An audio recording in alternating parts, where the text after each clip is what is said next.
ಭವ್ಯ ರಾಮ ಮಂದಿರದ ಗರ್ಭಗುಡಿಯನ್ನ ಪ್ರವೇಶಿಸಿದ ರಾಮಲಲ್ಲಾ ಮೂರ್ತಿ. ಪೀಠದ ಮೇಲೆ 51 ಇಂಚಿನ ರಾಮ ವಿಗ್ರಹದ ಫೋಟೋ. ರಾಮ ಮಂದಿರ ಉದ್ಘಾಟನೆಗೆ ಇನ್ನು ಉಳಿದಿರೋದು ಕೇವಲ 3 ದಿನಗಳು ಮಾತ್ರ. ಅದಕ್ಕೂ ಮುನ್ನ ಭವ್ಯವಾದ ರಾಮ ಮಂದಿರ ಗರ್ಭಗುಡಿಯ ಪೀಠದ ಮೇಲೆ ಬಾಲರಾಮನ ನೂತನ ವಿಗ್ರಹವನ್ನ ಕೂರಿಸಲಾಗಿದೆ. ಸೋಮವಾರ ರಾಮನ ಮೂರ್ತಿಗೆ ಪ್ರಾಣ ಪ್ರತಿಷ್ಠೆ ಕಾರ್ಯ ನೆರವೇರುತ್ತೆ. ಇದರೊಂದಿಗೆ ಕೋಟ್ಯಾಂತರ ಭಕ್ತರು 500 ವರ್ಷಗಳಿಂದ ಕಾಯ್ತಾ ಇರುವಂತಹ ರಾಮ ಮಂದಿರ, ಆ ಮಂದಿರ ಉದ್ಘಾಟನೆ ಆಗ್ತಾ ಇದೆ. ಕಪ್ಪು ಕಲ್ಲಿನಲ್ಲಿ ಮಾಡಲಾದ ವಿಗ್ರಹದ ಮೊದಲ ಫೋಟೋ ಏಷ್ಯಾನೆಟ್ ಸುವರ್ಣ ನ್ಯೂಸ್ನಲ್ಲಿ ನೋಡಬಹುದು. ಶ್ವೇತ ವಸ್ತ್ರ ಹೊದಿಸಿರುವ ವಿಗ್ರಹದ ಮೊದಲ ಫೋಟೋ ಈಗ ರಿಲೀಸ್ ಆಗಿದೆ.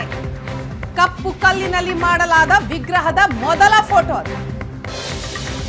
ಆ ಫೋಟೋ ಈಗ ರಿಲೀಸ್ ಆಗಿದೆ. ಶ್ವೇತ ವಸ್ತ್ರ ಹೊದಿಸಿರುವ ವಿಗ್ರಹದ ಮೊದಲ ಫೋಟೋ ಅದು.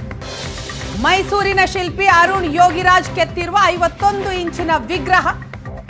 ಏಷ್ಯಾನೆಟ್ ಸುವರ್ಣ ನ್ಯೂಸ್ನಲ್ಲಿ ರಿವೀಲ್ ಆಗಿರುವ ಆ ಫೋಟೋವನ್ನ ನೀವು ನೋಡ್ತಾ ಇದ್ದೀರಿ. 51 ಇಂಚಿನ ವಿಗ್ರಹ. ಈ ವಿಗ್ರಹವನ್ನ ಕೆತ್ತಿರೋದು ನಮ್ಮ ನಾಡಿನ ಮೈಸೂರಿನ ಶಿಲ್ಪಿ ಅರುಣ್ ಯೋಗಿರಾಜ್. ರಾಮ ಮಂದಿರ ಗರ್ಭಗುಡಿಯನ್ನ ರಾಮಲಲ್ಲಾ ಮೂರ್ತಿ ಈಗ ಪ್ರವೇಶ ಮಾಡಿದೆ. ಪೀಠದ ಮೇಲೆ 51 ಇಂಚಿನ ರಾಮ ವಿಗ್ರಹದ ಫೋಟೋ ಇಡಲಾಗಿದೆ. ಕಪ್ಪು ಕಲ್ಲಿನಲ್ಲಿ ಮಾಡಲಾದಂತಹ ವಿಗ್ರಹದ ಮೊದಲ ಫೋಟೋ ಇದು. ನಿನ್ನೆಯಷ್ಟೇ ಏಷ್ಯಾನೆಟ್ ಸುವರ್ಣ ನ್ಯೂಸ್ಗೆ ಮಾತಿಗೆ ಸಿಕ್ಕಂತಹ ಅರುಣ್ ಯೋಗಿರಾಜ್, ಮೂರ್ತಿ ಕೆತ್ತನೆಯ ಸಂದರ್ಭದಲ್ಲಿ ಯಾವ ರೀತಿ ತಪಸ್ ಮಾಡಲಾಯಿತು, ಯಾವ ರೀತಿ ಶ್ರದ್ಧೆಯನ್ನ ಇಟ್ಕೊಂಡು ಆ ಮೂರ್ತಿಯನ್ನ ಕೆತ್ತದೆ, ಒಂದು ರೀತಿ ತಪಸ್ಸಿನ ರೀತಿಯಲ್ಲಿಯೇ ಸುಮಾರು 7 ತಿಂಗಳ ಕಾಲ ರಾಮಲಲ್ಲಾ ಮೂರ್ತಿಯನ್ನ ಕೆತ್ತಿದ್ದಾರೆ ಅರುಣ್ ಯೋಗಿರಾಜ್. ಕೊನೆಗೂ ಕೂಡ ಅದೇ ಮೂರ್ತಿಯನ್ನ ರಾಮಲಲ್ಲಾನನ್ನ ಆಯ್ಕೆ ಮಾಡಲಾಗಿರುವಂಥದ್ದು. ಈ ಬಗ್ಗೆ ಹೆಚ್ಚಿನ ಡೀಟೇಲ್ಸ್ ಕೊಡ್ತಾರೆ ಶ್ರೀಕಂಠ ಶಾಸ್ತ್ರಿಗಳು ಅಯೋಧ್ಯೆಯಿಂದ ನೇರ ಸಂಪರ್ಕದಲ್ಲಿ ಜಾಯ್ನ್ ಆಗಿದ್ದಾರೆ. ನಮಸ್ತೆ ಶ್ರೀಕಂಠ ಶಾಸ್ತ್ರಿಗಳೇ. ಇವತ್ತು ಅಯೋಧ್ಯೆಯಲ್ಲಿ ಯಾವೆಲ್ಲ ಕಾರ್ಯಕ್ರಮಗಳಿರುತ್ತೆ, ಧಾರ್ಮಿಕ ವಿಧಿವಿಧಾನಗಳು ಜರುಗುತ್ತೆ ಇವತ್ತು ಅಲ್ಲಿ ಅಗ್ನಿ ಸ್ಥಾಪನೆ ಅಂತಕ್ಕಂಥದ್ದನ್ನ ಏರ್ಪಡಿಸ್ತಾರೆ. ಅಗ್ನಿ ಮಂಥನ ಅಂತ ಕರೀತಾರೆ. ಅದು ಇವತ್ತಿನ ಕಾರ್ಯಕ್ರಮ ಪ್ರಧಾನವಾದ ಅಂಶ. ಮತ್ತು ನವಗ್ರಹ ಪೂಜಾ ಕೈಂಕರ್ಯಗಳು, ನವಗ್ರಹ ಹವನಗಳು ಹಾಗೂ ರಾಮತಾರಕ ಮಂತ್ರ, ರಾಮನ ಅಥವಾ ವಿಷ್ಣುವಿನ ಕುರಿತಾಗಿರತಕ್ಕಂಥ ಮಂತ್ರಗಳ ಪುರುಷ ಸೂಕ್ತ, ಶ್ರೀ ಸೂಕ್ತ ಇತ್ಯಾದಿಗಳ, ವಿಷ್ಣು ಸೂಕ್ತ ಇತ್ಯಾದಿಗಳ ಪಠಣ ಹಾಗೂ ಅವುಗಳಿಗೆ ಸಂಬಂಧಿಸಿರತಕ್ಕಂಥ ಹವನಗಳು ಬಹಳ ವಿಶೇಷವಾಗಿ ನೆರವೇರುತ್ತೆ ಈ ದಿವಸ. ಇದಕ್ಕಿಂತ ಪ್ರಧಾನವಾದ ಒಂದು ಅಂಶ ಅಂತಂದರೆ, ಅಲ್ಲಿ ತಾವೀಗಷ್ಟೇ ಹೇಳ್ತಾ ಇದ್ರಿ ಗರ್ಭಗುಡಿಯ ವಿಚಾರ. ಆ ಗರ್ಭಗುಡಿಯಲ್ಲಿ ಪ್ರತಿಷ್ಠಾಪನೆ ಮಾಡಿದಾರಲ್ಲ ರಾಮ ಲಲ್ಲಾ ಪುಟ್ಟ ಮೂರ್ತಿಯನ್ನು, ಆ ಪಾಣಿಪೀಠ ಏನಿದೆ ಅದಕ್ಕೂ ಮೂರ್ತಿಗೂ ಒಂದು ನಂಟು ಏನು ಏರ್ಪಾಡಾಗಿದೆ, ಅದು ಪೀಠಕ್ಕೂ ಹಾಗೂ ಮೂರ್ತಿಗಿರ್ತಕ್ಕಂಥ ಒಂದು ಬಾಂಧವ್ಯವನ್ನು ಬೆಸಲಿಕ್ಕೆ ಗಿಡಮೂಲಿಕೆಗಳ ಒಂದು ಅಂಟನ್ನು ಪ್ರಧಾನವಾಗಿ ಬಳಸಿದ್ದಾರೆ. ಅದನ್ನು ಅಷ್ಟಬಂಧ ಅಂತ ಕರೀತಾರೆ. ಆ ವಿಚಾರವಾಗಿ ಒಂದು ಸ್ಪೆಷಲ್ ಅಂದರೆ ಏನನ್ನ ಬಳಸ್ತಾರೆ ಅಂತಕ್ಕಂಥ ಒಂದಷ್ಟು ಮಾಹಿತಿ ಈಗ ಜನರ ಮುಂದೆ ಹಂಚಿಕೊಳ್ಳೋಕ್ಕೆ ಇಷ್ಟಪಡ್ತೀನಿ. ಆ ಮೂರ್ತಿಯನ್ನು, ಆ ಪಾಣಿಪೀಠ ಏನು ಅಲ್ಲಿ ಕೆಳಗೆ ಇರತಕ್ಕಂತಹ ಪೀಠ ಇದೆ ಅಲ್ಲಿ ಕೂಡಿಸುವ ಸಂದರ್ಭದಲ್ಲಿ ಆ ಮೂರ್ತಿ ಗಟ್ಟಿಯಾಗಿ ಸ್ಥಿರವಾಗಿ ಎಷ್ಟು ವರ್ಷಗಳ ಕಾಲ ಇರಬೇಕು, ಸಹಸ್ರ ವರ್ಷಗಳ ಕಾಲ ಅದು ನೆಲೆಯೂರಬೇಕು. ಆ ಕಾರಣದಿಂದಾಗಿ ಒಂದು ವಿಶೇಷವಾದ ಗಿಡಮೂಲಿಕೆಗಳಿಂದ ತಯಾರಾಗಿರ್ತಕ್ಕಂಥ ಅಂಟನ್ನು ಅದಕ್ಕೆ ಅದರ ತುಂಬ ಹಾಕಿ ಅಲ್ಲಿ ಆ ವಿಗ್ರಹವನ್ನು ಇಡ್ತಕ್ಕಂಥದ್ದನ್ನು ಒಂದು ಕ್ರಮ, ಅದು ಆಗಮಶಾಸ್ತ್ರದಲ್ಲಿ ಬರ್ತಕ್ಕಂಥ ಕ್ರಮವೇ. ಅದನ್ನು ಅನುಸರಿಸಿ ಅದನ್ನೇ ಅಷ್ಟಬಂಧ ಅಂತ ಕರೀತಾರೆ. ನಾವು ನಮ್ಮ ಕರಾವಳಿ ಭಾಗದಲ್ಲೆಲ್ಲ ಅಲ್ಲಿ ಅಷ್ಟಬಂಧ ನಡೀತಕ್ಕಂಥದ್ದನ್ನೆಲ್ಲ ನಾವು ಕಂಡಿದ್ದೀವಿ. ಅದು ಏನನ್ನು ಬಳಸ್ತಾರೆ ಆ ಅಂಶಗಳನ್ನು ನಾನೀಗ ನಿಮ್ಮ ಮುಂದೆ ಹಂಚ್ಕೊಳ್ತೀನಿ.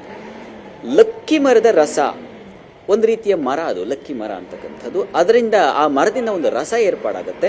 ಆ ರಸವನ್ನು ಕಿತ್ತು ಒಂದು ಕಡೆ ಸಂಗ್ರಹ ಮಾಡಲಾಗುತ್ತೆ. ಆಮೇಲೆ ಸಜ್ಜ ವೃಕ್ಷದ ರಸ ಅಂತ, ಅದು ಒಂದು ವೃಕ್ಷವೇ. ಅದರಿಂದಲೂ ಒಂದು ಅಂಟು ಅಂತಕ್ಕಂಥದ್ದು ಬರ್ತದೆ. ಎಣ್ಣೆ ಒಂದು ಎಣ್ಣೆಯ ಉಪಾಧಿಯಲ್ಲಿ ಇರ್ತದಂಥದ್ದು. ಅದನ್ನು ಕೊಡ್ತಾರೆ. ಒಂದು ಲಕ್ಕಿ ಮರದ ರಸ, ಮತ್ತೊಂದು ಸಜ್ಜ ವೃಕ್ಷದ ರಸ, ಮತ್ತೊಂದು ಜೈನ ಮೇಣ ಅಂತ ಹಾಕ್ತಾರಂತೆ. ಅದೊಂದು ಮೇಣ ಇದ್ದ ಹಾಗೆ ನಾವು ಏನು ಅಂಟು ಅಂತೀವೋ ಯಥಾ ಪ್ರಕಾರ ಅದೇ ರೀತಿಯ ಮೇಣದ ರೀತಿಯಲ್ಲಿರ್ತದೆ. ಮತ್ತು ಕುರವಿಂದ ಪುಷ್ಪ ಅಂತ ಬಹಳ ವಿಶೇಷವಾದ ಪುಷ್ಪ, ಅದು ಕೂಡ ಒಂದು ರೀತಿಯ ಅಂಟಿನಿಂದ ಕೂಡಿರುತ್ತದೆ. ಎಲ್ಲವೂ ಅಂಟೆ, ನಾವೇನು ಸಾಧಾರಣವಾಗಿ ಗಮ್ ಅಂತ ಅಂತೀವೋ ಆ ರೀತಿಯದ್ದು, ಆದರೆ ವೃಕ್ಷ ಮೂಲದ್ದು. ನಂತರದಲ್ಲಿ ಗುಗ್ಗುಳ ಅಂತ ಹಾಕ್ತಾರೆ.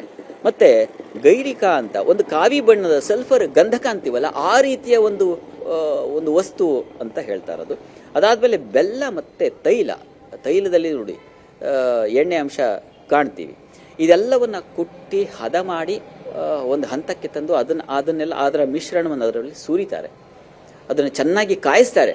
ಅದಕ್ಕೆ ಕಾಯಿಸಲಿಕ್ಕೆ ಒಂದು ಉಪಕರಣ ಇರ್ತದೆ. ಆ ಕಾಯಿಸಿ ಚೆನ್ನಾಗಿ ಒಂದು ರೀತಿಯ ದ್ರವೋಪಾದಿಯಲ್ಲಾಗುತ್ತೆ. ಆ ದ್ರವವನ್ನು ಆ ಪೀಠದ ತುಂಬ ಹಾಕಿ ಆ ಮೂರ್ತಿಯನ್ನು ಸ್ಥಿರವಾಗಿ ಕೂಡಿಸ್ತಾರೆ. ಅದು ಆಚೀಚೆ ಆಗಬಾರ್ದು ಮೂರ್ತಿ. ಅದನ್ನು ನೋಡಿದ್ರೆ ಅದು ನೇರವಾಗಿ ಕಾಣಬೇಕು. ಯಾವ ಭಕ್ತರಿಗಾಗಲಿ ಅಥವಾ ಮತ್ತೊಬ್ಬರಿಗೆ ಗರ್ಭಗುಡಿಯಿಂದ ಆಚೆ ನೋಡ್ತಾ ಇದ್ದರೆ ಆ ಮೂರ್ತಿ ಎಲ್ಲೂ ಸೊಟ್ಟ ಡೊಂಕು ಆಗಿರಬಾರ್ದು. ಆ ರೀತಿಯಲ್ಲಿ ಅದೊಂದು ತಪಸ್ಸೆ. ಹಾಗೆ ಅದು ಪ್ರತಿಷ್ಠಾಪನೆ ಆಗಿರತಕ್ಕಂಥದ್ದು ಈಗ ನಾವು ಗಮನಿಸಿದ್ವಿ ಅದನ್ನು, ಆ ಒಂದು ವಿಶೇಷ ದೃಶ್ಯವನ್ನು. ಈ ಎಲ್ಲ ಗಿಡಮೂಲಿಕೆಗಳಿಂದ ತಯಾರಾದ ಅಂಟನ್ನು ಆ ಮೂರ್ತಿಗೆ ಹಾಗೂ ಪಾಣಿಪೀಠಕ್ಕೆ ಬೆಸೆದು ಆ ರೀತಿಯಲ್ಲಿ ಅದು ಸಿದ್ಧ ಆಗಿರತಕ್ಕಂಥದ್ದು ಅಂತಕ್ಕಂಥ ಒಂದು ವಿಶೇಷ ಮಾಹಿತಿ ಇದೆ.